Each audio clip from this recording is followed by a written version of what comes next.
Assalamualaikum warahmatullahi wabarakatuh. Alhamdulillahirabbil alamin wassalatu wassalamu ala asrofil anbiya'i wal mursalin sayyidina Muhammadin wa ala alihi wa sahbihi ajmain, amma ba'du. Dimanapun kita berada, kita bisa bertemu dengan Allah Subhanahu wa Ta'ala di keramaian, di kesibukan, di kesunyian, atau di kehampaan. Karena semua yang ada adalah milik Allah. Semangat untuk menggapai ridha Allah, berusaha untuk mendapat ilmu dari Allah, memahami kekuasaan dan kebesaran Allah, mendekat untuk mendapatkan cinta dari Allah. Baik bagi santri putra dan santri putri yang saat ini belajar dan menimba ilmu di rumah dalam kegiatan pesantren kilat Ramadan 1441 Hijriah SMA Negeri 1 Singosari. Alhamdulillah, dalam keadaan sehat kali ini materi akan didampingi oleh Ustadz Ghoziadi Jufri. Beliau adalah termasuk salah satu guru paling banyak penggemarnya di SMA Negeri 1 Singosari. Materi yang akan disampaikan oleh Ustadz Ghozi adalah risalah puasa dan zakat fitrah. Assalamualaikum Ustadz. Waalaikumsalam warahmatullahi wabarakatuh. Alhamdulillahirabbil alamin. Apa kabar Ustadz? Alhamdulillah baik-baik. Semoga Anda juga baik-baik dan tentunya semua santri putra putri dari SMA Negeri 1 Singosari dan keluarga mereka, keluarga besar SMA Negeri 1 Singosari juga baik-baik semuanya. Alhamdulillahirabbil alamin. Semoga kita diberi kesehatan Allah Subhanahu wa Ta'ala. Sebelum kita membahas risalah puasa ini, kita akan harus mengerti pengertian puasa, Ustaz. Apa pengertian puasa? Ya, sebelumnya saya sapa dulu. Assalamualaikum warahmatullahi wabarakatuh. Waalaikumsalam. Bismillahirrahmanirrahim. Alhamdulillahirabbil alamin wassalatu wassalamu ala asyrofil anbiya'i wal mursalin sayyidina Muhammadin wa ala alihi wa sahbihi ajma'in. Amma ba'd. Segenap pemirsa, terutama para santri putra putri dari SMA Negeri 1 Singosari, semoga senantiasa tetap sehat, tetap semangat, dan tentunya selamat semuanya. Amin ya rabbal alamin. Baik, dari pertanyaan yang telah disampaikan tentang pengertian daripada puasa. Puasa ini dalam bahasa Arabnya as-siyam atau as-shaum. Pengertiannya secara bahasa, as-shaum ini al-imsak, artinya menahan diri. Baik menahan diri dari tidak berbicara, menahan diri dari tidak bergerak. Nah, bahkan sekarang kalau ada pandemi virus corona yang kita kenal dengan COVID-19 ini lebih bagus karena berdiam di rumah ini sangat dianjurkan untuk memutus mata rantai penyebaran daripada virus corona. Sementara pengertian puasa menurut istilah as-shaum syar'an al-imsaku 'an jami'il mufattirat min tulu'il fajri ila ghurubish syamsi bi niyatin makhsusatin. Di puasa ini menurut pengertian syara', menurut pengertian agama adalah menahan diri dari hal-hal yang membatalkan puasa, dari terbit fajar sampai tenggelamnya matahari dengan niatan tertentu. Itulah yang disebut daripada puasa. Alhamdulillah, jadi itu pengertian dari puasa. Selanjutnya Ustaz, apa saja sih yang membatalkan puasa itu? Baik, dari pengertian awal bahwasanya as-shaum ini adalah al-imsak 'an jami'il mufattirat, menahan diri dari hal-hal yang membatalkan puasa. Ini pertanyaan yang bagus. Hal-hal yang membatalkan puasa ini sebenarnya dibagi menjadi dua. Satu, hal-hal yang bisa membatalkan puasa itu sendiri.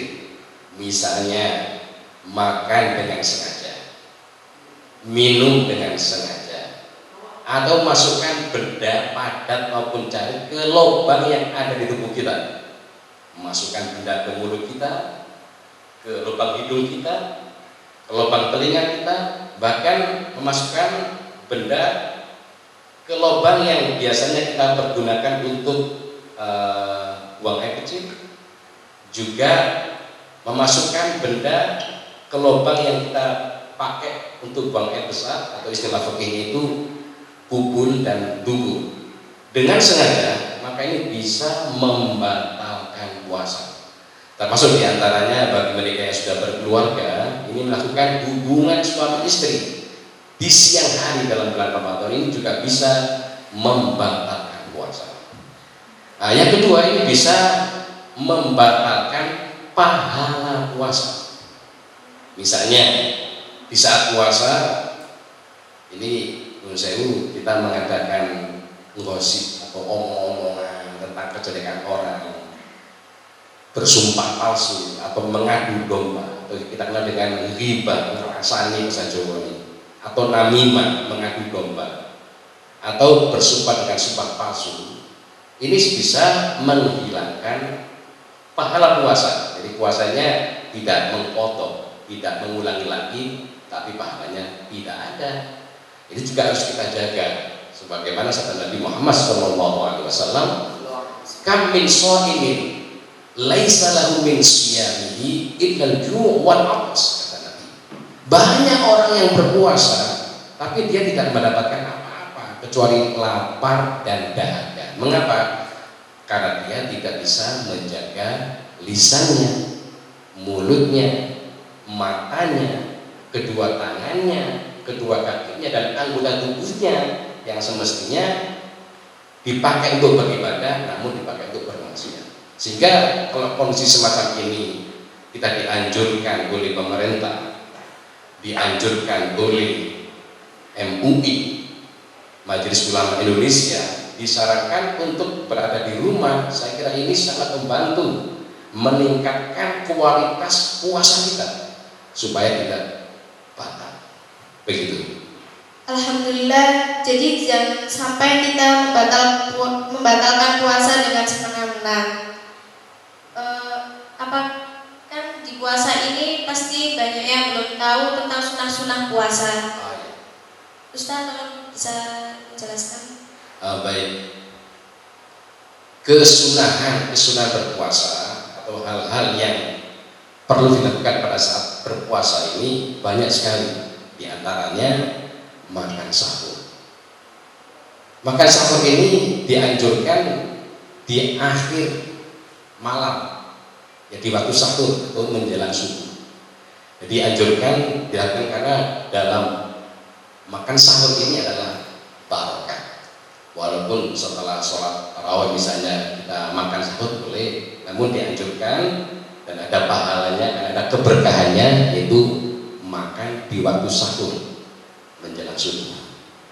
Yang kedua yaitu takjilul fitr, yaitu mempercepat makan atau membatalkan puasa kita pada saat adzan maghrib, ya, dengan cara memakan sebutir kurma atau beberapa butir kurma, atau dengan meminum air putih atau air yang lainnya. Nah, ini sangat dianjurkan. Walaupun mungkin nanti ada gelombang kedua, mungkin setelah maghrib ada gelombang kedua untuk makan lebih besar lagi daripada untuk berbuka. Yang ketiga ini sholat tarawih. Karena sholat tarawih ini tidak kita dapatkan di luar bulan Ramadan, sehingga pahalanya sangat besar. Baginda Nabi Muhammad SAW bersabda, "Man shoma Ramadhana wa qamahu imanan wa ihtisaban, ghufira lahu ma taqaddama min dhanbi." Barang siapa yang berpuasa Ramadan dan menghidupkan malam Ramadan dengan qiyamul Ramadan, sholat tarawih, maka diampuni dosa-dosanya yang telah berlalu. Maka Kalau dulu zaman Rasulullah SAW di sholat tarawih di rumah, maka beliau ke masjid ini sebenarnya hanya pada saat tanggal 23, 25, dan 27 malam Ramadan. Dan beliau lebih banyak tarawih di rumah. Nah, ini kita bisa mencontoh Nabi Muhammad SAW dengan bersolat tarawih di rumah kita, berjamaah di rumah, dengan harapan kita bisa tetap sehat dan selamat dari tertularnya virus corona ini sebenarnya. Dan yang keempat, dianjurkan kita membaca Al-Quran, karena di bulan Ramadan ini Allah Subhanahu wa Ta'ala menurunkan Al-Quran. Maka dianjurkan bagi umat Islam untuk sering membaca Al-Quran dan banyak membaca Al-Quran. Dan masih banyak lagi hal-hal yang lain, termasuk bersedekah, memberi makan kepada mereka orang-orang yang berbuka dan amal-amal soleh yang lain sangat dianjurkan di dalam bulan suci Ramadan. Jika kita sahur di waktu azan subuh, itu gimana Ustaz?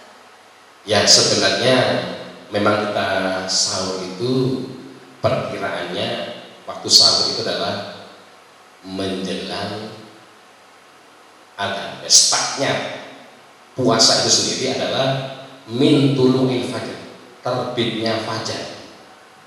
Sehingga dengan terbit fajar itu sebenarnya start kita mulai untuk berpuasa. Jadi kalau misalnya saat adzan kemudian kita masih makan sahur, ya cepat dikeluarkan, karena itu start kita mulai berpuasa. Sehingga kalau dianjurkan untuk mengakhirkan sahur, yaitu sekitar 10 menit sebelum waktu subuh, atau kalau dalam hadis itu sekitar 50 ayat sebelum adzan subuh, begitu. Jadi kita harus mengakhiri makannya itu ya Ustaz? Ya, betul. Nah, ini kaum hawa atau perempuan kan pasti ada waktu haid atau uzur. Jika haidnya itu waktu mau maghrib, itu gimana Ustaz? Kita harus mengakhiri puasanya atau boleh melanjutkan? Ya, baik. Ya, memang al-haid ini orang yang haid hanya dialami oleh kaum hawa, itu ada tahunnya setiap bulan dan dia memang tidak boleh berpuasa. Namun apabila pada saat dia berpuasa, misalnya pada saat asar kok tamunya datang, ya sebenarnya dia juga boleh langsung memakan atau meminum untuk membatalkan puasa itu. Namun untuk menghormati keluarganya yang berpuasa, ya tentu bisa dilanjutkan untuk takrim, istilah takdim dengan syahrul Ramadan, takrim dengan shaum Ramadan, menghormati puasa Ramadan diakhiri ya seakan kayak melo-melo poso ya, walaupun sebenarnya dia tidak berpuasa ya, pada saat berbuka dia ikut berbuka. Itu saya kira lebih etis, lebih beradab, lebih sopan. Jadi kita bisa melanjutkan ya Ustaz? Ya. Nah, yang di puasa ini kan pasti ada amalan-amalan apa yang bisa dilakukan di bulan Ramadan ini. Apa saja itu Ustaz? Oh iya, sebenarnya amalan-amalan ini termasuk bagian daripada kesunatan yang dianjurkan bagi orang yang berada dalam bulan suci Ramadan untuk melakukannya.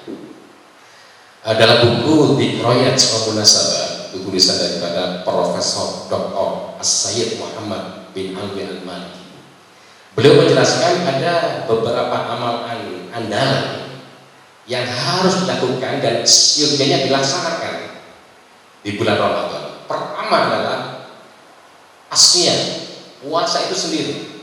Karena Allah Subhanahu wa Ta'ala memerintahkan berpuasa ini dalam surah Al-Baqarah 183.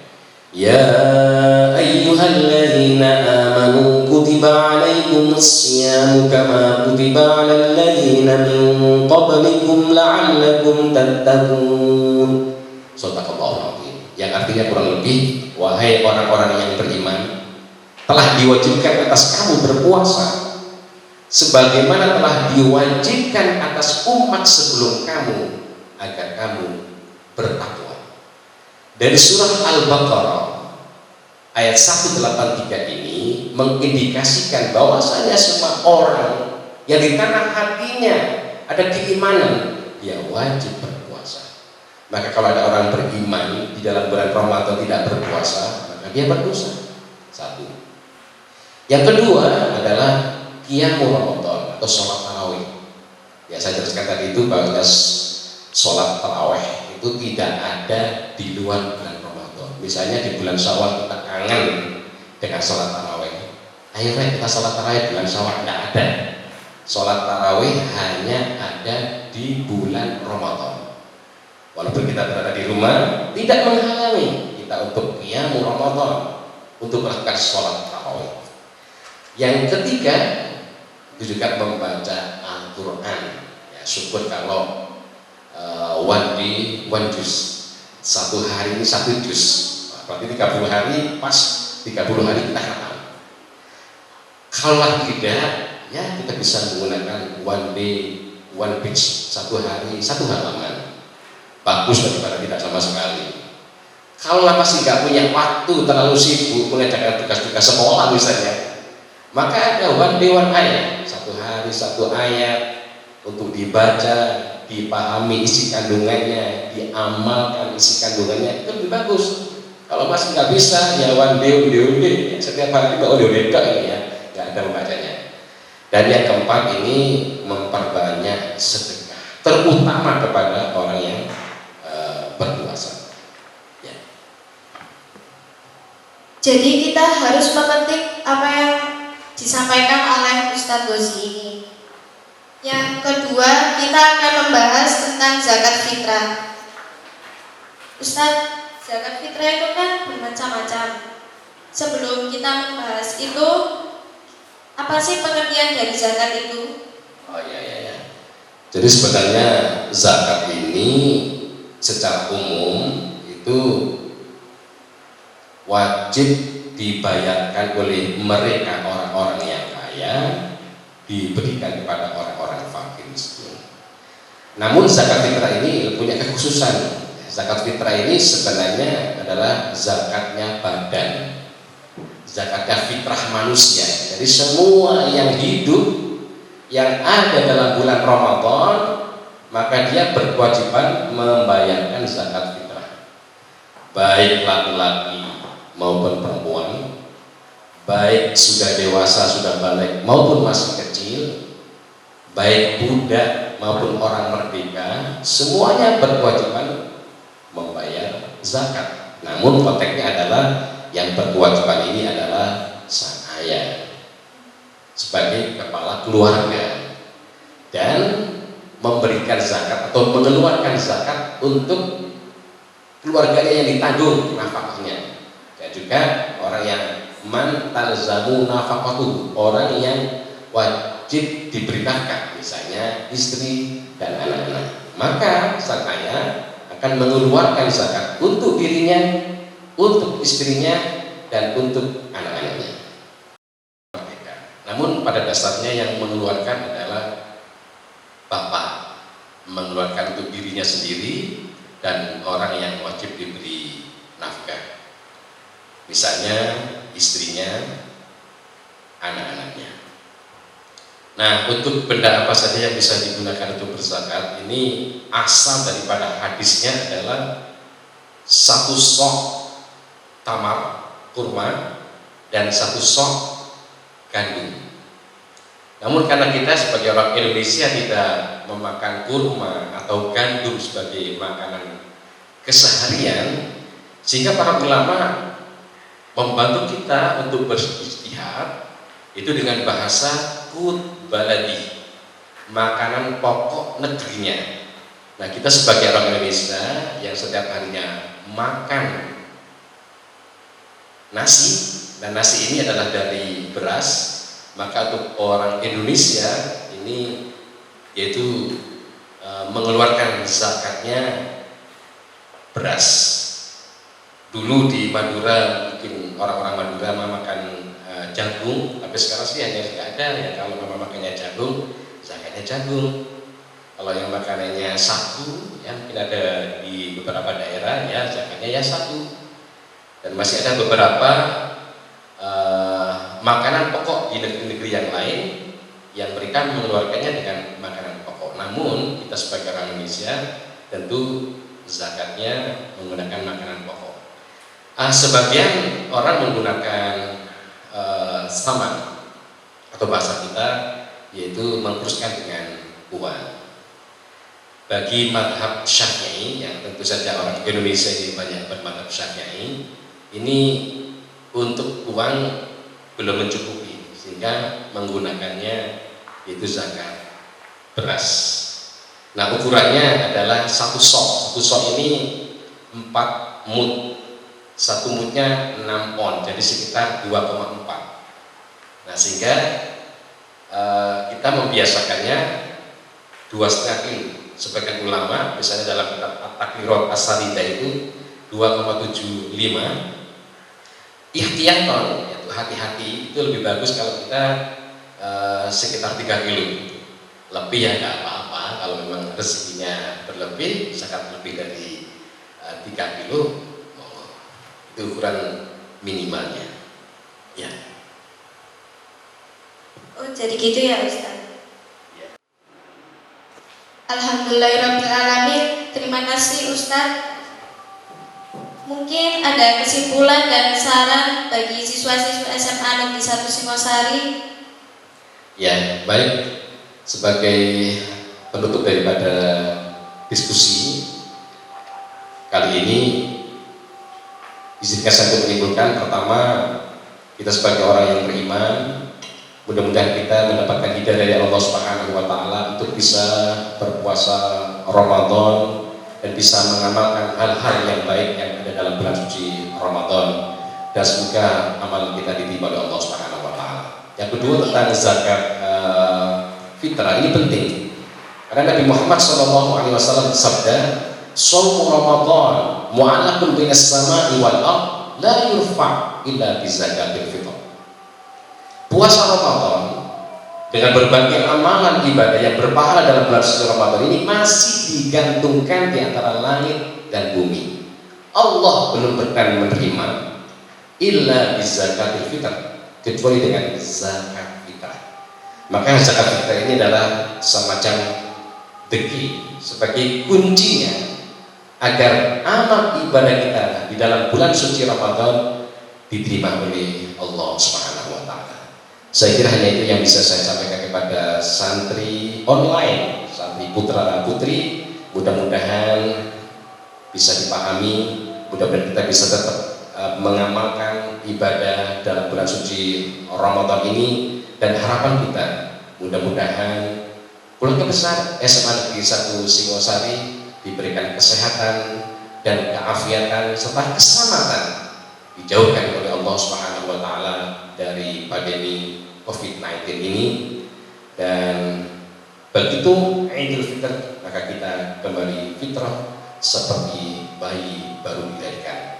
Dari Al-Fakir mohon awal sampai akhir, terima kasih atas segala perhatian dan mohon maaf atas segala kekhilafan. Wassalamualaikum warahmatullahi wabarakatuh. Waalaikumsalam warahmatullahi wabarakatuh. Alhamdulillah, terima kasih atas kesimpulan dan saran dari Ustadz Dosi. Teman-teman sekalian, jangan lupa jaga kesehatan, tetap semangat, tingkatkan ibadah kepada Allah Subhanahu wa taala. Sekian, wassalamualaikum warahmatullahi wabarakatuh. Waalaikumsalam warahmatullahi wabarakatuh.